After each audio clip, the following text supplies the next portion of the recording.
aux autorités françaises. On vous demande de quitter, vous ne quittez pas. Pourquoi vous insistez à rester? Pourquoi vous continuez à insister à rester? La force Barkhane a été chassée du Mali. Vous avez quitté parce que vous n'avez pas de résultats. Quand ils disaient qu'ils ne voyaient pas les terroristes, quand on était à la base, l'attaché militaire nous a dit qu'ils voyaient effectivement les mouvements des terroristes, mais ils sont respectueux des droits de l'homme. Leurs bombes coûtent extrêmement cher, plus cher que la vie de 50 terroristes. Et ils ne peuvent pas abattre les terroristes. Juste, ils survolent pour les effrayer.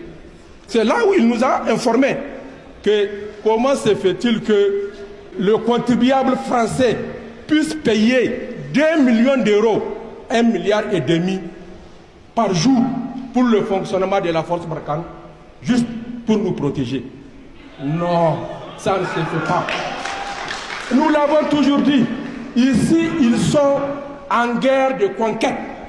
En guerre de conquête. Ils veulent le Sahel sans les Sahéliens. Pour vous dire que les accords de défense de 1960, les contrats léonins courent encore chez nous. Ce n'est pas vrai. Tout ce qu'il a eu à raconter, ce n'est pas vrai, je vous le dis, ce n'est pas vrai. On ne peut plus continuer à croire à ce genre de discours. À titre humanitaire, est-ce que si nous avons une souveraineté sur nos ressources, nous avons besoin à ce que la France vienne nous aider? Je vais vous dire une chose. Il aurait dit, vous dire, qu'est-ce que la France produit pour devenir une puissance? Je vous dis, la France ne produit rien, absolument rien. Ce sont nos ressources. Ce sont nos ressources. Ce sont nos ressources qu'ils transforment.